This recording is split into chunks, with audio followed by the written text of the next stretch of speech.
bedanya kita dengan mereka. Wis dikai apa-apa dia njaluke apa? Quran. Kami butuh ini.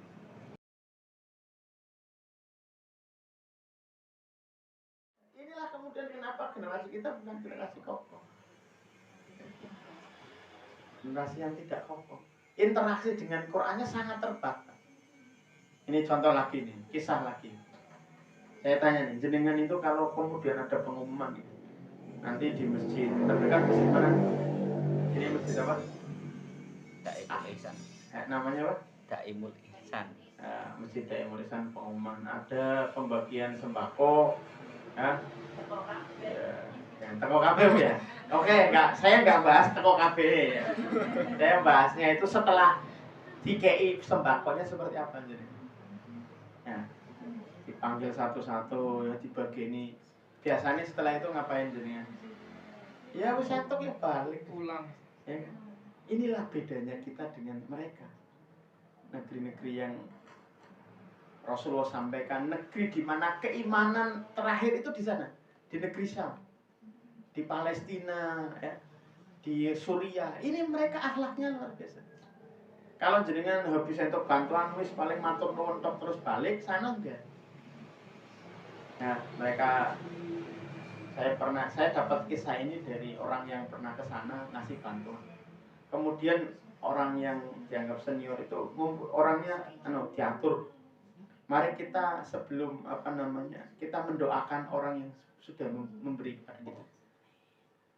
Ya, didongake. Di sini ada enggak yang begitu kira-kira? Sini yang memberikan dari pemerintah. Ya makanya saya ceritanya di masjid. Kedarum orang saka pemerintah saya tanya. Ada enggak? Kedarum saka masjid itu. Enggak ada. Santunan anak yatim itu baru dikai rampung Bali, ya kan? Enggak ada. Sana itu mendoakan. Mendoakan orang yang beri. Nah, ada kisah satu lagi. Ketika karena pengungsi banyaknya anak-anak kecil kasih jajan-jajannya. Senang kabeh. Terus setelah itu ada anak kecil. Paman, adakah saya mau minta sesuatu? Barangkali paman bisa mengusahakan. Ada apa, anakku? Kamu butuh apa? Barangkali paman bisa mengusahakan. Sebenarnya ada yang lebih daripada jajan-jajan ini. Lah apa butuhnya? Quran kami itu hancur di bawah reruntuhan. Ya. Kami butuh Quran. Loh, coba. Kira-kira jenengan yang lagi kena musibah dikai Quran, kira-kira komentarnya piye? Lah, bener ke Bu, bener. Bapak bopo kok ki. Kok ki butuhe mangan iki.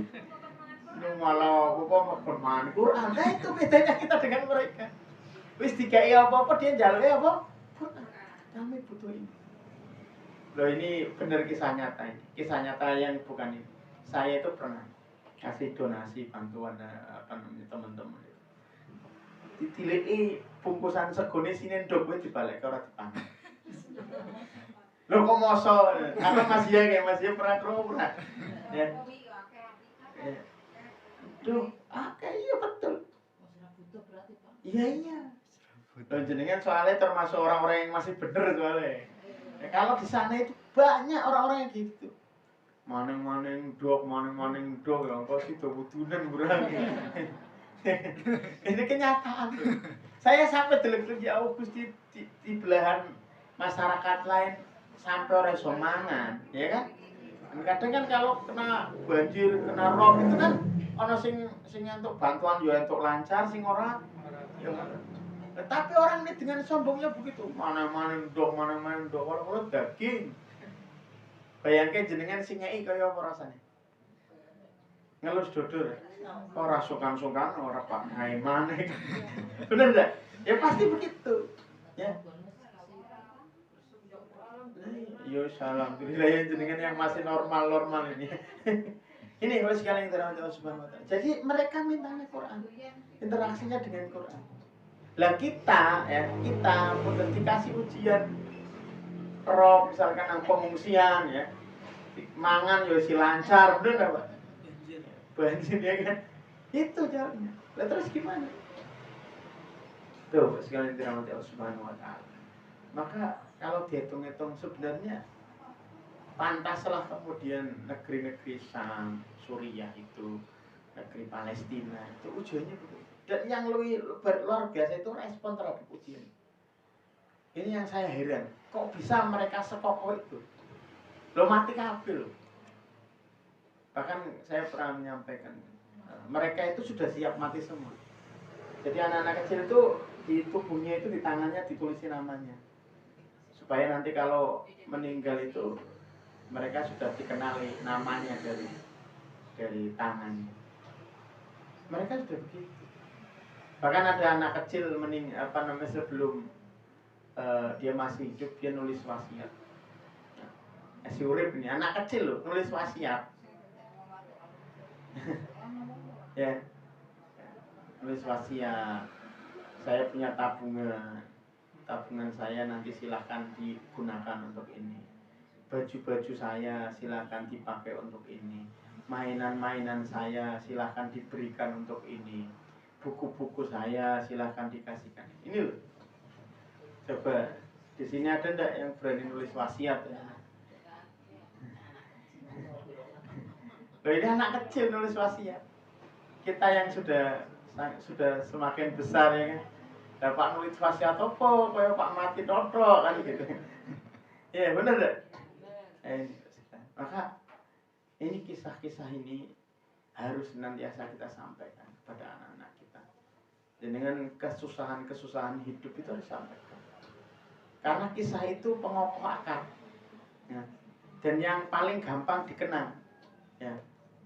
Cerita itu mudah dikenang. Orang masih ingat gitu. Iya. Saya pernah ini, anak saya itu pernah cerita begini sama anak saya. Supaya makannya itu makan lauk apapun dimakan gitu. Saya cerita ya sambil lalu saja sambil orang makan itu apapun yang diberikan itu harus disyukuri.